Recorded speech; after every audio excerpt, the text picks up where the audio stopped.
Estamos con la segunda y última parte acerca de la profecía final de Israel, que es la profecía de las 70 semanas de Daniel, que son el cimiento, la plataforma, la base, el bastión de todas las profecías de Israel. Rápidamente, Daniel se encuentra bajo el imperio persa, comienza a examinar las profecías de Jeremías, descubre que los 70 años de exilio de Babilonia están a punto de cumplirse, se pone a ayunar, se pone a orar, a buscar a Dios con todo su corazón, porque Daniel quería saber qué futuro le esperaba después del exilio a Israel. Todos en el Antiguo Testamento esperaban algo muy importante, que se llama el reino de Dios, el reino mesiánico de Dios, del cual todos los profetas profetizaron. Entonces Daniel quería saber, ¿ya viene el reino de Dios? ¿Ya vamos a entrar al reino de Dios? Cuando Cristo vino al mundo, vino anunciando precisamente, el reino ha venido a ustedes. Pero él estaba hablando del reino espiritual. O sea que todos aquellos que creyeran en mí, dijo Jesucristo, comienzan a entrar espiritualmente al reino de Dios. Y nosotros nos adelantamos a Israel para entrar al reino de Dios espiritualmente.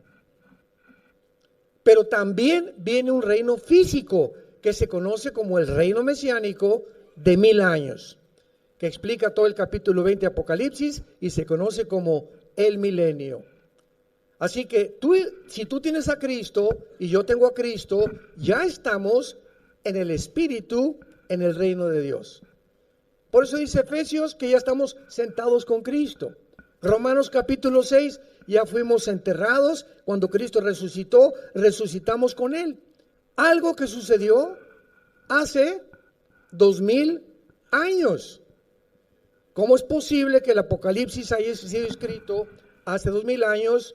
El apóstol Juan viaja al futuro 2000 años y ve la guerra del Armagedón, ve la guerra mundial, ve al anticristo, ve al falso profeta. Juan regresa otra vez a donde se encontraba en la isla de Patmos, exiliado en Apocalipsis, y escribe algo que ya sucedió, que no ha sucedido y que está por suceder. ¿Te están brincando las neuronas? ¿Cómo es posible que pueda encontrar en la Biblia cosas que ya sucedieron? Porque lo que vio Juan, el mundo gira en 365 días. Juan se adelantó 200,000 vueltas de la tierra alrededor del sol. Juan se adelantó 2000 años y vio un evento y regresa otra vez al mismo lugar donde se encontraba en el imperio persa. Cuando Alberto Einstein descubre la fórmula E igual a mc al cuadrado, Einstein descubre la cuarta dimensión. Lo que la Biblia explica, energía igual a la masa por la velocidad de la luz al cuadrado. ¿Qué significa esto? Que el tiempo no existe. El tiempo no existe. Ahorita ve tu secundero en tu reloj. Presente. El momento que marca un segundo el secundero, el pasado, ¿dónde está?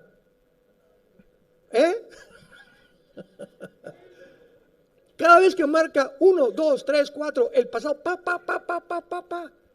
ya quedó completamente atrás. Es el segundo, no lo recuperas jamás. Y cuando descubrimos realmente que esto es realidad y que podemos viajar en el tiempo, porque los profetas viajaron en el tiempo, Ezequiel fue llevado al pasado, Babilonia. Oye, Señor, ¿por qué nos castigaste? Etcétera, etcétera. Vas a ver por qué. Lo saca Dios de su cuerpo, lo lleva al pasado, al tiempo de la cautividad babilónica, y le dice, mira lo que hizo Israel. Los sacerdotes violaron, comenzaron a adulterar, a fornicar, a hacerle infiel a sus esposas, y por esto están castigados ahora. Y regresa al presente Ezequiel, y entonces se entiende que Dios es un Dios justo. Pablo en 2 Corintios 12 es arrebatado y llevado al cielo. Y Pablo era tan humilde que dice: yo no sé qué fue lo que vi allá arriba, pero saben una cosa que no se los puedo contar. No hay palabras para decirle de lo que yo fui, de lo que vi y oí allá arriba en el cielo. Y entonces Pablo, más adelante, 2 Corintios 12, escribe: para que las revelaciones, para que todo lo que vi y oí no me exalte ni me ensoberbezca, Dios ha permitido un aguijón en mi carne.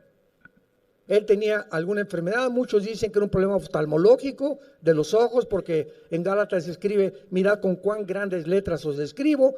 Cualquier cosa que haya sido, él tenía un aguijón para mantenerlo humilde. Pablo, el apóstol, más grande misionero de la época cristiana. Así que todos nosotros debemos recordar eso. Dios quiere mantenernos humildes a todos.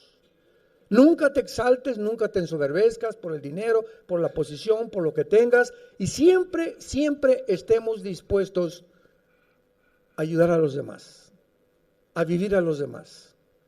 Ahora rápidamente, ¿verdad? Estamos en el camión. Todos los hombres tienen obligación de bajarse del camión antes que la esposa y darle la mano para que se baje su esposa. No digo cuántos lo hicieron ni cuántos no lo hicieron. Al principio lo tuve que hacer yo con otro hermano porque todos pasaban como los chinos. Se bajaban y la esposa por ahí, ¿verdad? Y bájate, apúrate.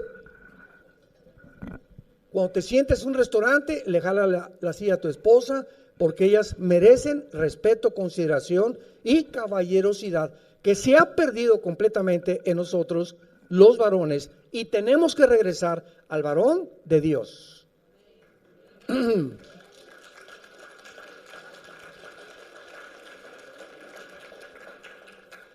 Te vas a subir a tu vehículo, te das la vuelta, le abres la puerta a tu esposa para que suba. Ya que se suba, le cierras la puerta, te regresas y te pones al volante. Y no le dices: échate en la cajuela. Estos detalles a nosotros los varones nos parecen que no tienen la menor importancia. Para ellas tiene muchísimo, porque la mujer es muy detallista y tenemos que estar continuamente enamorándolas. Se pierde la caballerosidad. La mujer necesita sentirse respetada, admirada y cuidada, porque para eso Dios nos creó más fuertes que ellas. Y hablo en sentido general. Claro que hay mujeres como Golda Meir, la primera ministra, Margaret Thatcher, mujeres increíbles. La excepción no rompe las reglas, pero generalmente hablando, la mujer necesita caballerosidad. Como varones, no perdamos eso, hermanos. Cada vez que te bajes del autobús, bájate tú primero, dale la mano para que ella se baje las escaleritas. En cualquier momento está listo para ayudarla, porque eso es lo que nos hace verdaderamente, repito, varones de Dios. Nos quedamos en el capítulo 25 de Daniel 9 y estamos viendo las 6 cosas profetizadas para que nosotros conozcamos que cada una de estas se tiene que cumplir antes de la segunda venida y en la segunda venida de Jesucristo. Y dice el versículo 24, las últimas 2 cosas en las cuales pusimos un paréntesis en la primera conferencia antier. En quinto lugar, para sellar la visión y la profecía. Sellar la visión y la profecía. Esto es muy importante, porque hasta este momento hemos descubierto, ¿verdad?, que en el Antiguo Testamento, ¿quién eran los profetas o los videntes? Naví en el hebreo. Aquellos hombres que veían hacia el futuro y escribían: va a pasar esto, va a pasar aquello, etcétera, etcétera, etcétera. Y había una ley en el Antiguo Testamento para los profetas. Si un profeta decía algo que no se cumpliera el 100%, no el 99.9%, tenía que cumplirse el 100%, y si no se cumplía el 100%, era falso profeta. Entonces, en el siglo I de la época cristiana, el canon de las escrituras se cerró. La Biblia fue escrita aproximadamente en 1500 años, por más de 40 autores. Unos eran pastores, otros profetas, otros como Isaías sirvió servía en el gobierno. Daniel sirvió a 3 imperios babilónico, medo-persa, y muere antes de que entre Alejandro el Magno con el imperio griego. 40 hombres que entre ellos casi no se conocieron, pero todos escribían y estaban conscientes de la coordinación y de la increíble exactitud de la palabra de Dios. Estos 1500 años en que se formó la Biblia, se cerró el canon en el siglo I, porque los apóstoles mandaban las cartas a Tesalónica, a Colosas, a Éfeso, etcétera, etcétera, y mientras ellos vivían, se cercioraron que esas cartas pertenecieran al canon que se cerró. Después del siglo I, ya no aceptaron ninguna revelación, ninguna otra carta que se incluyera en los 66 libros de la Biblia. Se cerró el canon. Y termina el apóstol Juan diciendo en Apocalipsis: cualquiera que de aquí en adelante, o tú oyes que un ángel lo que dijeron, o tuvo una revelación, una profecía, cualquiera que le agregue algo a lo que está escrito, o le quite algo de lo que está escrito, va a caer en las maldiciones de Deuteronomio capítulo 28 y las maldiciones de Dios.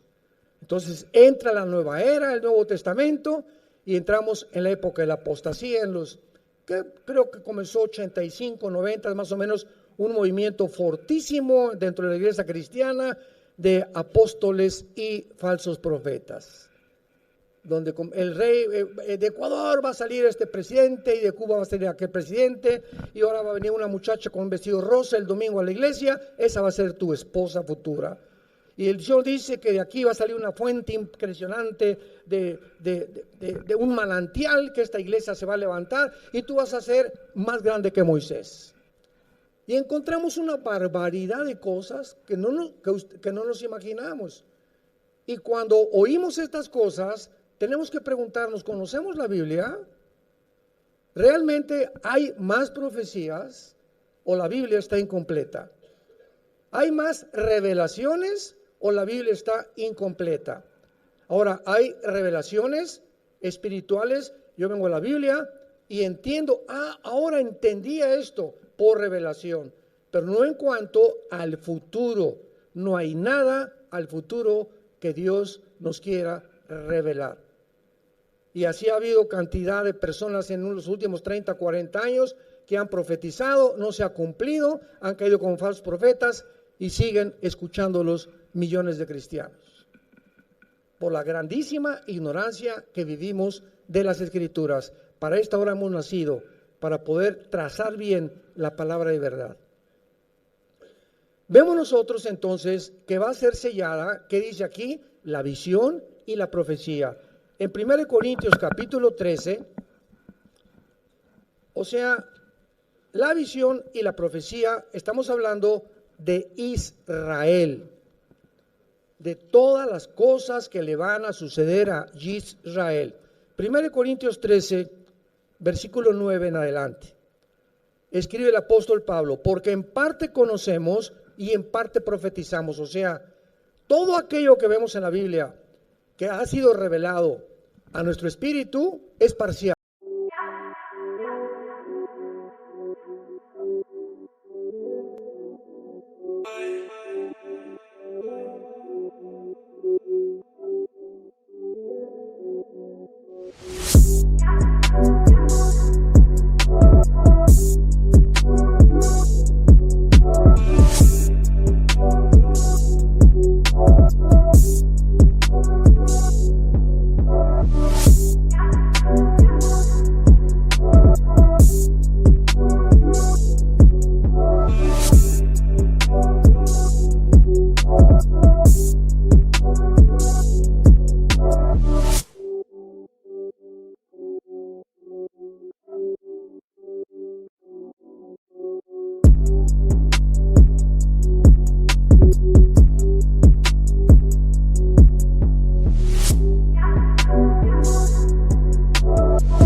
I'm trippy, so high that I'm tipsy. I'm drippy, it's starting to hit me. I'm drippy, it's raining, it's drippy. I'm drippy, it's starting to hit me. I'm drippy, I'm drippy.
I'm trippy, so high that I'm tipsy. I'm drippy, it's starting to hit me. I'm drippy, it's raining, it's drippy. I'm drippy, it's starting to hit me.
No hay un solo hombre que exista que tenga todo el horizonte de la verdad.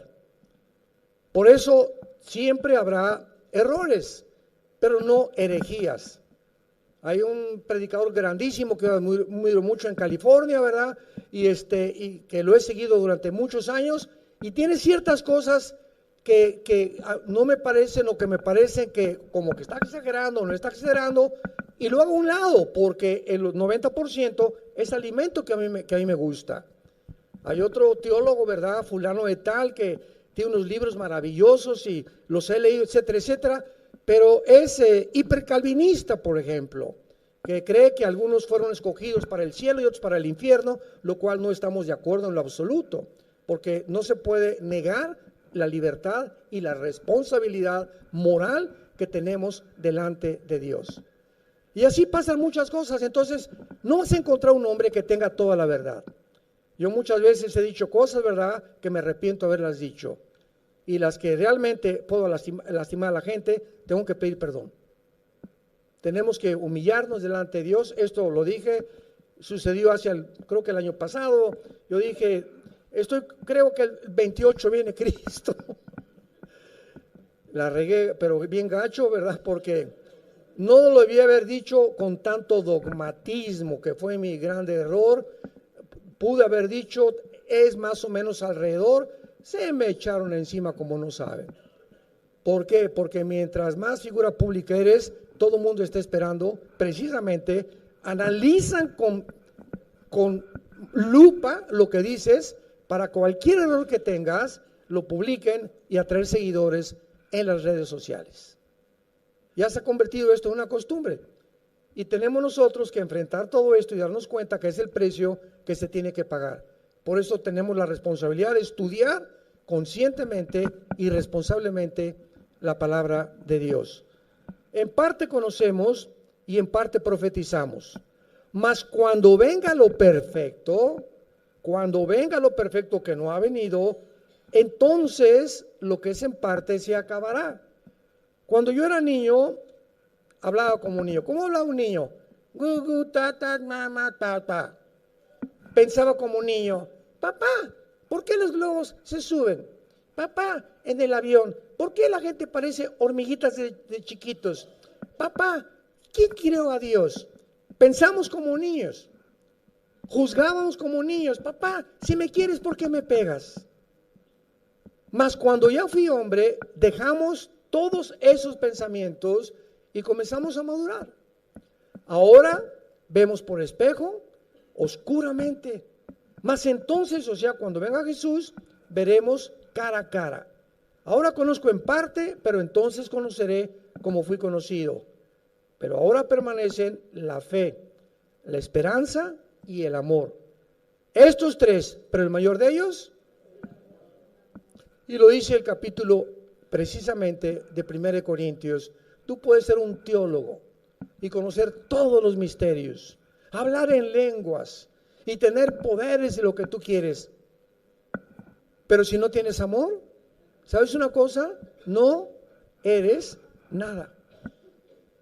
Todas esas características y virtudes que se atribuyen que tú tienes, o un gran predicador, o un gran historiador, o lo que sea, no me importa lo que sea, dice Dios. Estoy buscando que tú puedas cada vez enamorarte más de mí y amar más a tu familia, amar más a la gente, amar más a tus hermanos.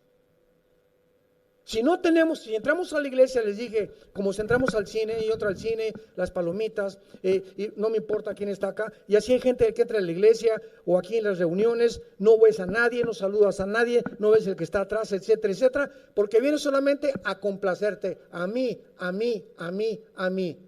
Y cuando entras a la iglesia, entras buscando a quién podemos abrazar, a ayudar, una palabra. Doña Chenche está la pobre con cara de mártir desde que entré a la iglesia. Doña Chenchita, nadie la pela, nadie la fuma, nadie le hace caso, porque no les importa a nadie. El amor comienza a enfriarse en nosotros y comenzamos a creer que somos grandes cristianos porque hacemos grandes cosas, pero lo que a Dios le interesa es que amemos a las ovejas por las cuales Él dio su vida en la cruz.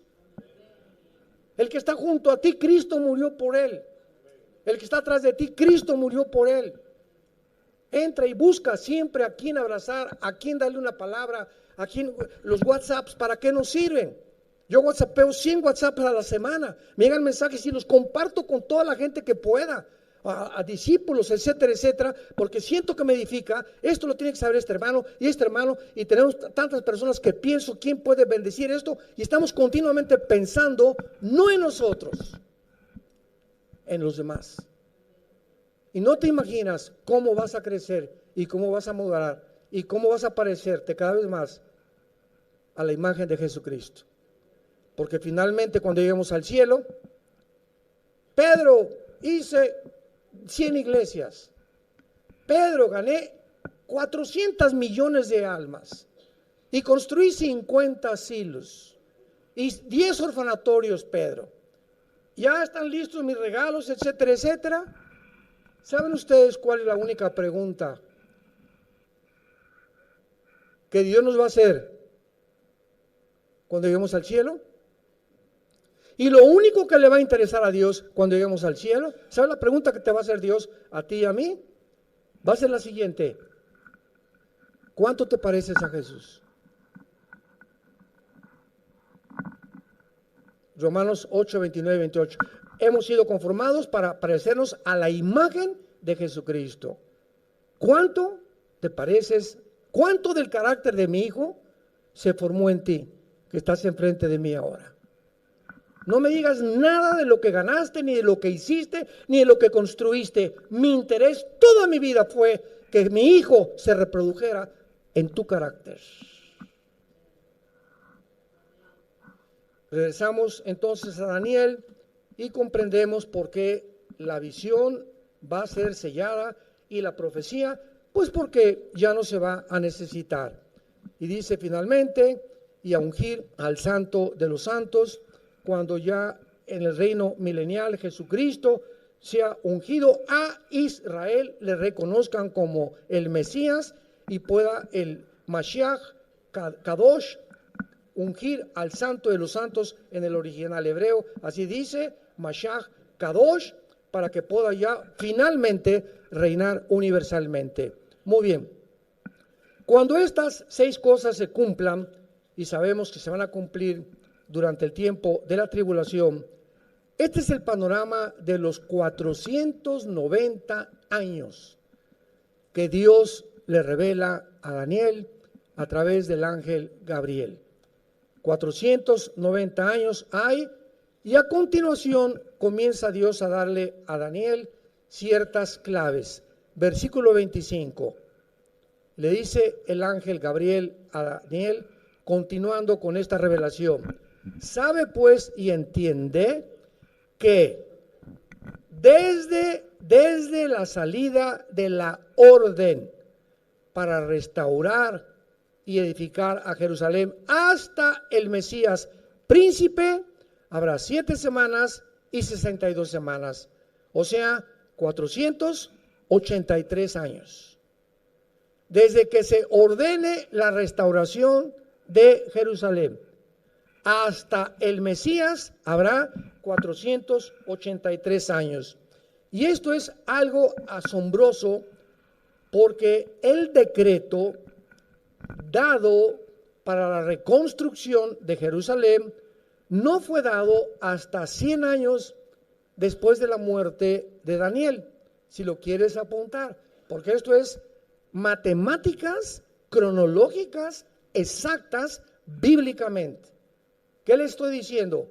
Que la primera venida de Jesucristo se profetiza matemáticamente en el Antiguo Testamento, no así la segunda venida, pero matemáticamente fueron exactamente 483 años desde el 14 de mayo del año 445 antes de Cristo, cuando en el libro de Nehemías, capítulo 2, el rey Artajerjes de Persia, que es ahora Irán, dio la orden para restaurar Jerusalén.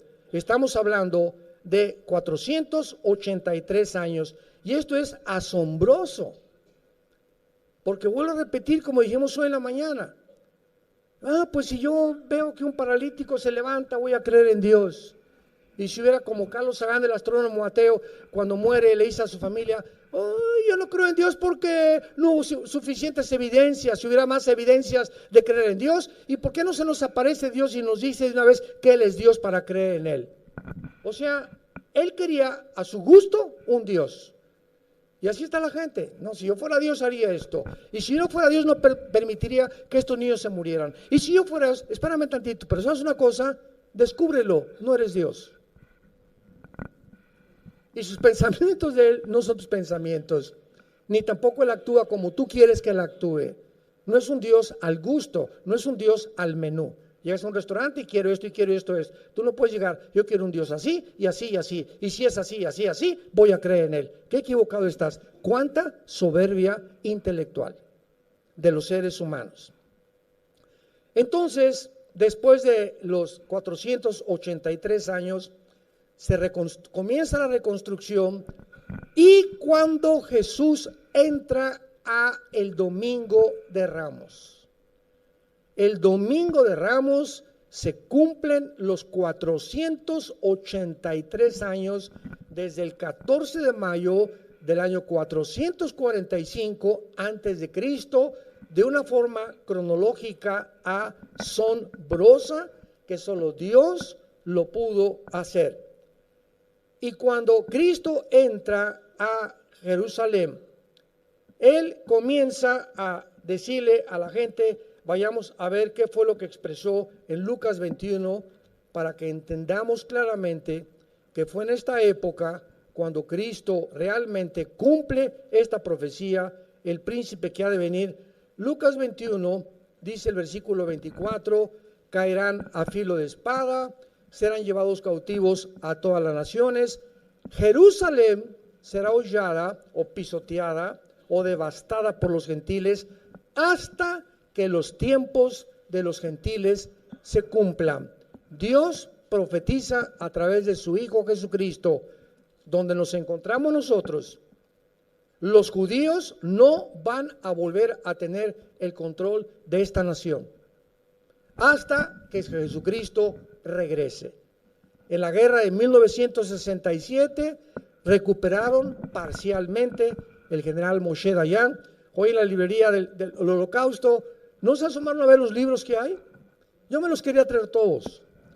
Era increíble la cantidad de información que había. Todo un libro dedicado a la guerra de los 6 días, al antisemitismo, a la guerra del 73, Yom Kippur, a la del 48, a la vida de Ben Gurión, el primer presidente de Israel. Había una biblioteca impresionante, muy barato los libros, acerca de toda la historia de Israel.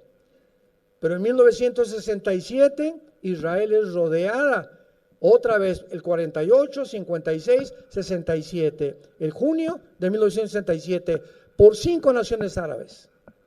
El presidente Anwar Nasser de Egipto le habla al presidente de Siria y de Irak y de Líbano: ya estamos hartos de los judíos, echémoslos al Mediterráneo. Y hacen un plan desde el mayo para tratar, cierran el canal de Suez, el presidente de Egipto, y los judíos inmediatamente se dan cuenta que al cerrar el canal de Suez están completamente amenazados. Y entonces lanzan el 1 y 2 de junio el ataque en contra de Israel, pero hasta la fecha los pilotos de esta nación, los pilotos judíos en los F-35 que tienen ahora, en aquel tiempo eran F-16, son los mejores pilotos del mundo. Más que los MiG rusos y que los F-35 de los gringos y más que los aviones de los ingleses. Nadie supera en el siglo XXI y los últimos 75 años la aviación que tiene Israel. Los israelitas se suben en 6 aviones el 2 de junio, elevan y se suben a los aires y van a Egipto a las 4:30 o 5 de la mañana y comienzan a bombardear y barren toda la aviación de Egipto. Después Jordania, el rey Hussein, oye, y comienza la propaganda: estamos ganando la guerra, dice Nasser y sus mentirosos de los que tienen el control de la propagación de las noticias.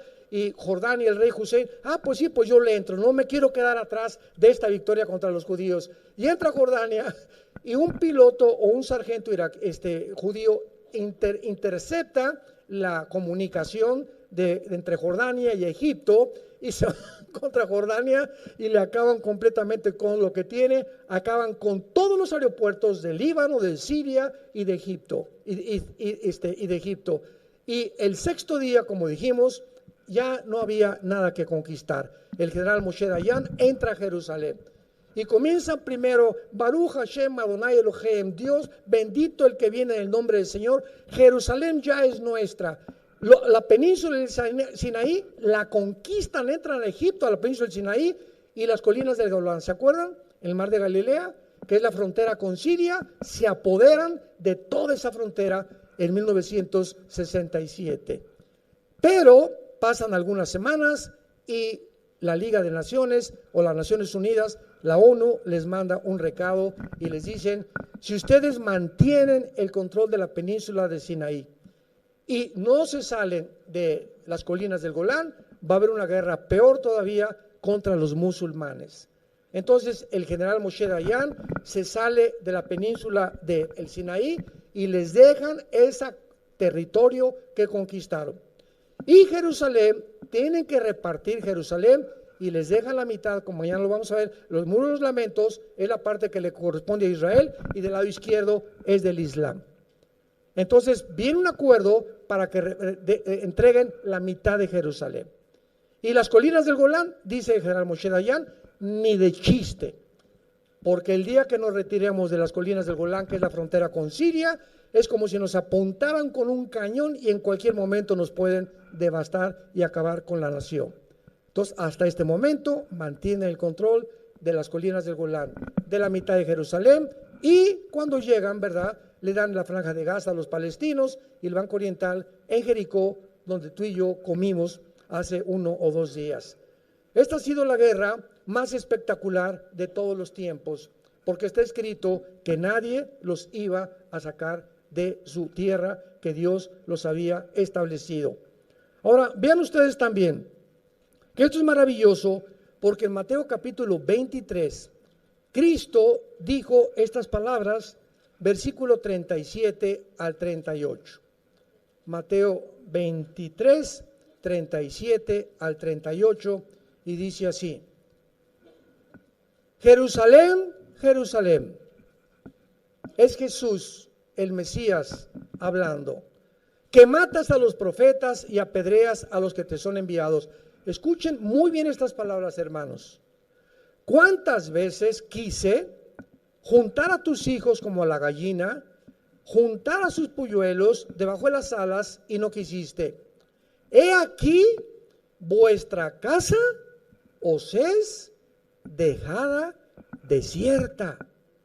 Porque os digo que desde ahora no me veréis hasta que digan: Baruch Hashem, Adonai Eloheo. No me volverán a ver hasta que me reconozcan como el Mesías. ¿Y cuándo será esto? Cuando se cumpla la semana 70 de Daniel, que es los 7 años de la gran tribulación. Vean la profecía en el libro de Oseas.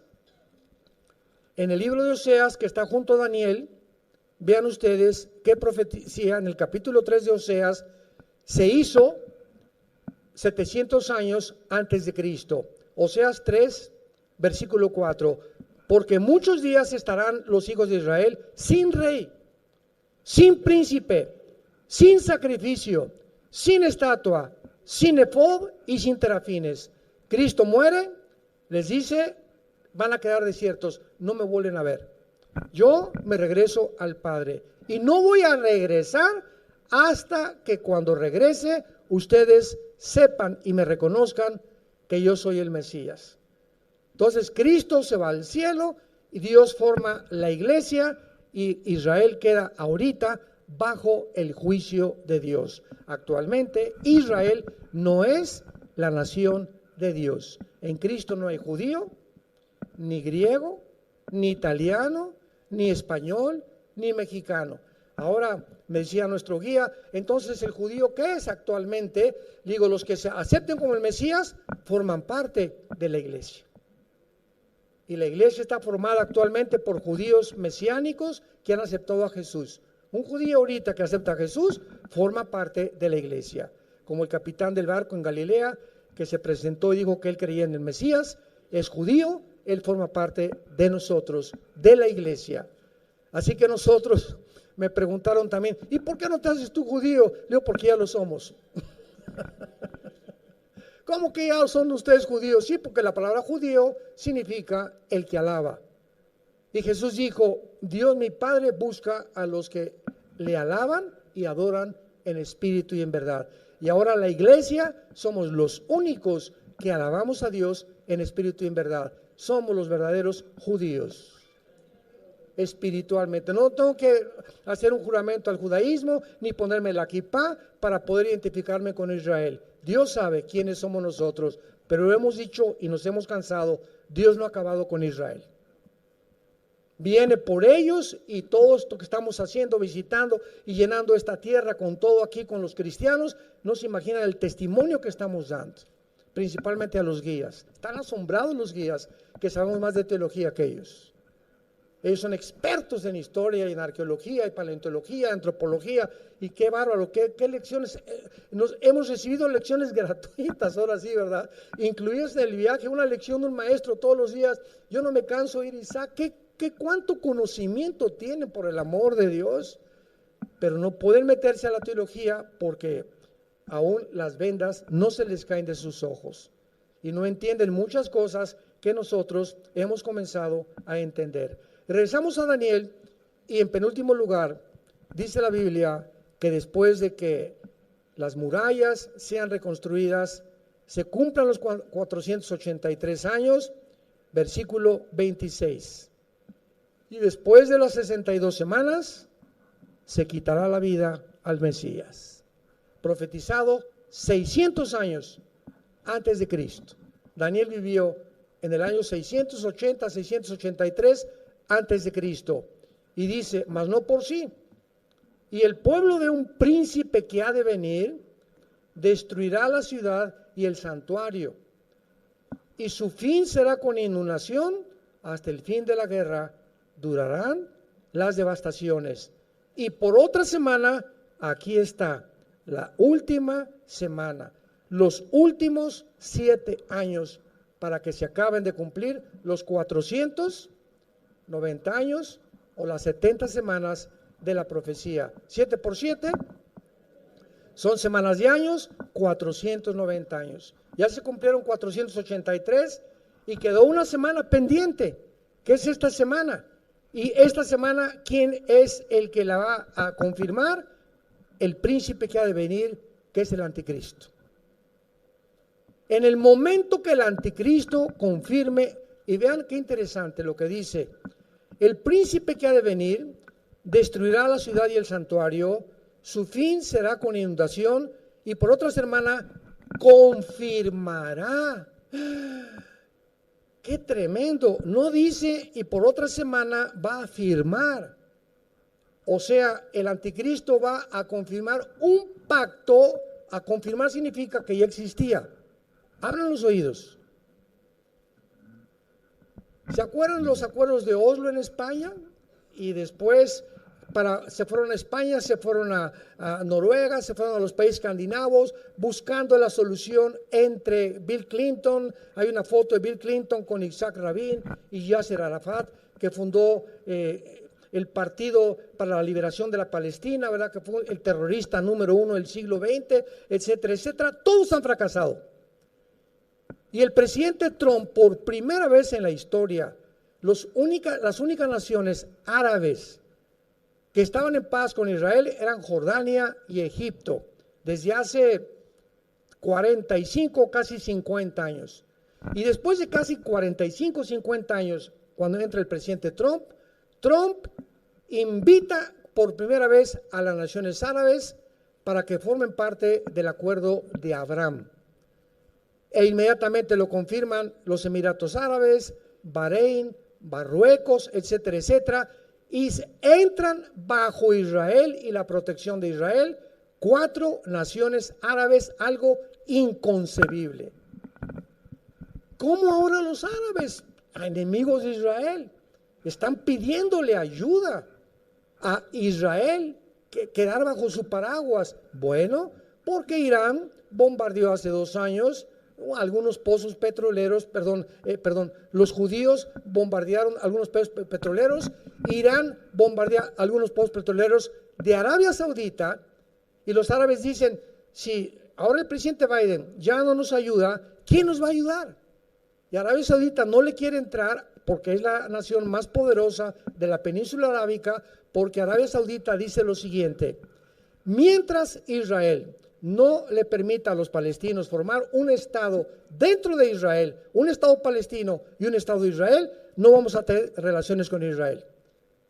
Y Arabia Saudita hasta el momento no ha entrado a los acuerdos de Abraham. Y de acuerdo a Ezequiel 38, no va a entrar. Como los chinitos nomás milando, cuando venga la invasión de Rusia, van a protestar, nada más a protestar. ¿Por qué a protestar? Porque no van a poder hacer absolutamente nada.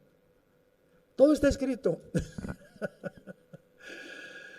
Aleluya, Señor, bendito sea el Señor Jesucristo y su Padre. Gracias por habernos dejado estas maravillas, esta información que vemos cómo está avanzando todo. Llega Biden y el petróleo no funcionó. Rusia lo está ayudando China con el petróleo y pues ¿qué hacemos? Y ya le cerraron la llave Putin al Nord Stream para que no surte petróleo a Europa. ¿Y qué hace Biden? 3 meses antes Biden maldijo al jeque, el director, el presidente o el rey de Arabia Saudita. Le dijo que era un maldito porque mató a un periodista y estaban involucrados. Y después de insultar al jeque, 3 o 4 meses, el presidente Biden llega a Arabia Saudita a decirle, please, produzcan más petróleo. Y le dice, no, cállese. Y se regresa nunca había pasado esto, se regresa con la cola entre las patas, Biden a Estados Unidos, ¿y qué creen que hace? Le pide petróleo a Maduro. Le pide petróleo a Venezuela. Cuando el presidente Trump estuvo a punto, ¿verdad? Ya casi, no sé si invadir Venezuela, pero le declararon la guerra y lo consideran como un terrorista a todo el gobierno de Nicolás Maduro en Venezuela. Pues ahora Biden va con Maduro para decirle, danos petróleo.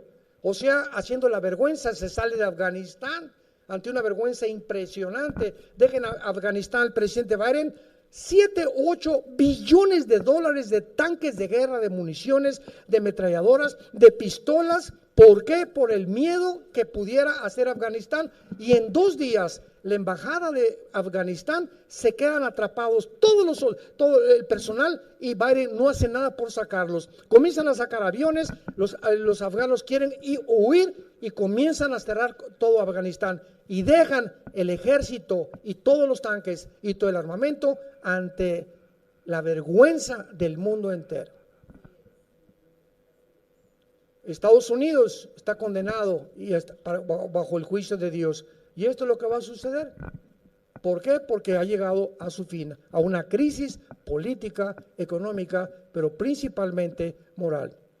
Y para terminar, en Daniel 12, que ya describe la tribulación, dice el versículo 1, en aquel tiempo se levantará Miguel.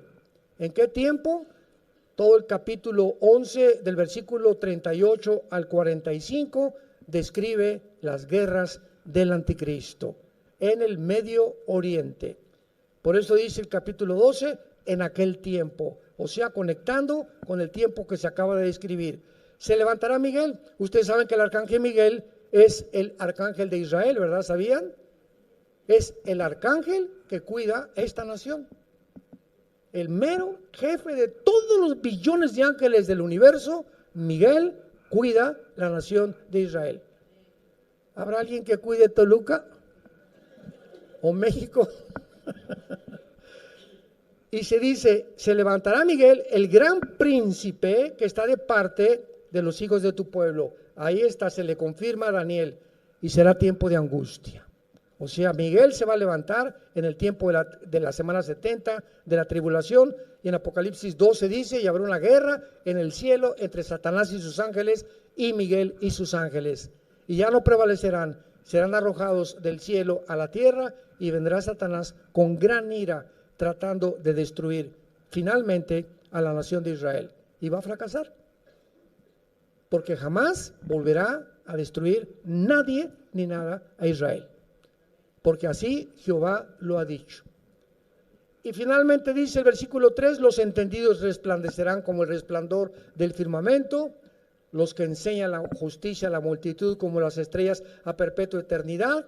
Pero tú, Daniel, cierra las palabras y sella el libro, o el sefer en el hebreo, que significa todas estas profecías. ¿Hasta cuándo? Hasta el tiempo del fin. Muchos correrán de aquí para allá y la ciencia se aumentará. Versículo 9, él respondió, anda Daniel, otra vez el ángel. Estas palabras están cerradas y selladas hasta el tiempo del fin, hasta et ketz, que es la frase en hebreo para escribir los tiempos finales. Mucho ojo, versículo 10. Muchos serán limpios y emblanquecidos y purificados. Los impíos procederán impíamente como lo estamos viendo, y ninguno de los impíos entenderá, pero los entendidos entenderán. Tú perteneces a esta generación que están entendiendo que sin santidad no veremos a Dios. ¿Has llegado a entender que tienes que tomar en serio a Dios? ¿Y has llegado a entender el gran precio que Cristo pagó en la cruz por ti, por tus hijos, por tu familia, por tu trabajo y por nosotros? El que no lo entienda va a pertenecer a los impíos. Y como dijo Mateo 24, como en los días de Noé, vino el diluvio porque no entendieron, pero los entendidos entenderán. Dios le dice a Daniel, Daniel, hace 2600 años, todo lo que te estoy dando ahorita, nadie lo va a entender en 2600 años. Nadie, ni teólogos ni nada. Y en el tiempo del fin, el Espíritu Santo va a abrir estas profecías, y los que vivan en esa generación es para ellos. Ellos lo van a entender, como lo estamos comenzando a entender nosotros en el siglo XXI. El Espíritu Santo se está moviendo como ustedes no se imaginan, y tantas cosas ocultas que no se entendían hace 5 años, 10 años de la Biblia, las vamos a comenzar a entender. Pero solo los entendidos, porque es imposible, como dice en el Sermón de la Montaña, los puros verán a Dios. ¿Qué significa esto? ¿A dónde vemos a Dios? En la Biblia. Yo no puedo ver en la Biblia y tener un amante. Yo no puedo ver en la Biblia y tener rencor. Yo no puedo venir en la Biblia y le grité a mi esposa anoche y no le pidió perdón. Yo no puedo venir a la palabra a presentarme al trono de Dios ante su palabra cuando mi corazón está sucio y mi alma está infectada y estoy intoxicado por el pecado. Tengo que sacar todo esto, tengo que tratar de vivir en santidad delante de Dios para que cuando venga Dios, dichosos los puros de corazón, porque podré entender la Biblia. ¿Quiénes son los que entienden la Biblia? Los que se limpian diariamente del pecado. Si confesamos nuestros pecados, Él es fiel y justo para perdonarnos de toda maldad. Y Él quiere lavarte en esta noche y decirte que te ama, pero que tú no puedes seguir viviendo así. Y mientras más vivas en pecado, más duro se hará tu corazón, más difícil va a ser entender, más te amargarás, más estrés, más angustia, y a lo mejor vas a ganar mucho dinero o vas a triunfar y te darás cuenta que todo eso que tú anhelabas se vuelve maldición. ¿Por qué? Porque como dice el rey Salomón, al que a Dios le agrada, Dios le da salud y dicha y gozo para comer y beber de su vida. Porque he visto un mal debajo del cielo, aquel al que muchos hombres tienen todo, no les falta nada, pero Dios no les da.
El don para disfrutar de la vida.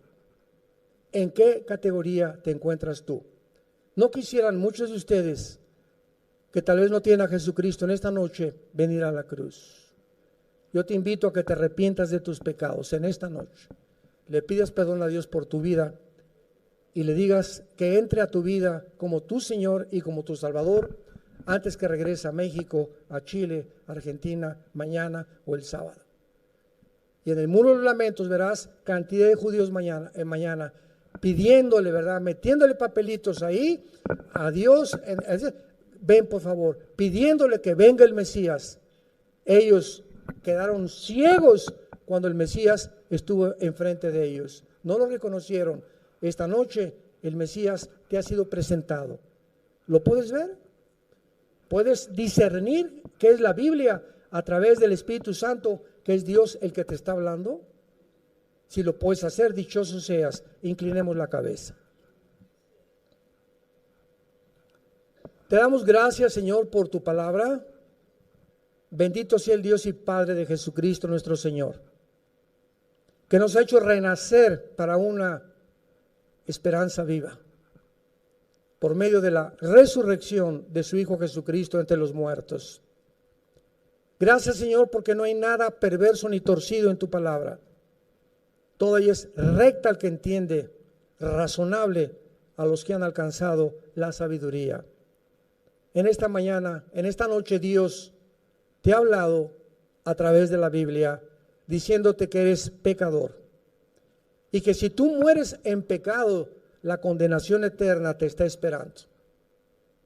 De cierto os digo, dijo Jesús, que oye el que oye mi palabra y crea al que me envió, no vendrá a esta condenación, sino que pasará de las tinieblas a la luz. Porque de tal manera te ama Dios. Nos ama Dios, que nos ha dado en esa cruz, manifestando su amor, su eternidad, su sabiduría y su odio al pecado.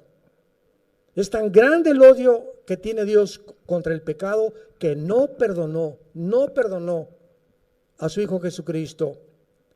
Pero ahora Él quiere perdonarte a ti. Y si tú rechazas, morirás también sin el perdón eterno de tus pecados, alejado de la presencia eterna de Dios. ¿Qué tengo que hacer?, me preguntarás, para poder arreglar mi vida delante de Dios. Número 1, arrepiéntete. Esto es, reconoce que la forma como tú estás viviendo ahorita no le agrada a Dios, que necesitas cambiar de camino e ir en sentido contrario al camino que llevas. Porque si tú crees que hay caminos que te estás realmente bendiciendo, hay caminos que parecen derechos, pero su fin es camino de muerte. Cree que Jesucristo en la cruz pagó con su sangre por tus pecados, que a los 3 días resucitó de los muertos, y simplemente dile en el silencio de tu alma en este momento: Señor Jesús, perdóname. Creo que en esa cruz pagaste con tu sangre por mis pecados y te pido en este instante que entres a mi vida, porque creo que vives, que venciste la tumba y que eres mi única esperanza, fortaleza, mi roca, esperanza mía, castillo mío, mi Dios. De aquí en adelante, ¿en quién confiaré? Gracias por darme la vida eterna y las promesas que el día que yo muera voy a verte cara a cara, enjugarás mis lágrimas y podré saber que valió la pena haber muerto a mí mismo, a mí misma, y haberte entregado mi vida en esta noche. En el nombre de Jesús. Amén. Y amén. Y amén.